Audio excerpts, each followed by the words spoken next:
দর্শক, আমি এই মুহূর্তে সরাসরি যুক্ত হয়েছি। আপনাদেরকে যদি জানিয়ে রাখি যে ঢাকা চট্টগ্রাম যে হাইওয়ে কল্যাণ মহাসড়কের কুমিল্লা, প্রিয় দর্শক, ক্যান্টনমেন্টের একেবারে একটু সামনেই আছি। দেখতে পাচ্ছেন যে এতটাই ঘন কুয়াশা পড়ছে, সামনের গাড়িগুলো কিন্তু দেখা যাচ্ছে না। এই মুহূর্তে সরাসরি আপনাদেরকে সবুজ টিভি চ্যানেলের ক্যামেরার ফ্রেমে দেখানোর চেষ্টা করছি। ঘন কুয়াশার কারণে গাড়ির সামনের অংশটুকু কিন্তু দেখা যাচ্ছে না। এবং যারা দূরপাল্লার পরিবহন চালান, যাত্রীবাহী পরিবহন, দয়া করে সবাই সতর্কভাবে গাড়ি ড্রাইভ করুন। এবং মালবাহী পরিবহন যারা চালাচ্ছেন সড়কে, আপনারা খুব কেয়ারফুলে গাড়ি চালাবেন। দেখতে পাচ্ছেন যে গাড়ির সামনের অংশটুকু কিন্তু দেখা যাচ্ছে না এবং এতটাই ঘন কুয়াশা পড়ছে হাইওয়ে 4 লাইন মহাসড়কে।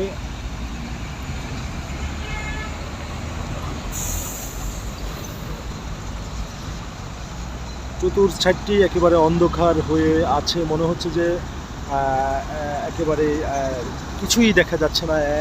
আমি আপনাদেরকে যদি একটু জানিয়ে রাখি যে আপনারা দেখছেন সরাসরি, আমি আপনাদেরকে সবুজ টিভি চ্যানেলের ফ্রেমে দেখানোর, ক্যামেরার ফ্রেমে দেখানোর চেষ্টা করছি। এতটাই ভয়াবহ ঘন কুয়াশা পড়ছে, প্রিয় দর্শক।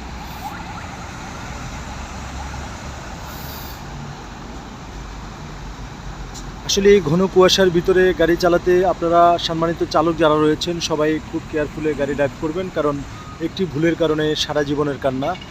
এই মুহূর্তে দেশ এবং প্রবাস থেকে যে যেখান থেকে দেখছেন, সকলে একটু এই ভিডিওটি সর্বোচ্চ শেয়ার করবেন এবং সবাই ভালো থাকবেন, সুস্থ থাকবেন। সকলের সুস্বাস্থ্য কামনা করছি। আল্লাহ হাফেজ, শুভরাত্রি।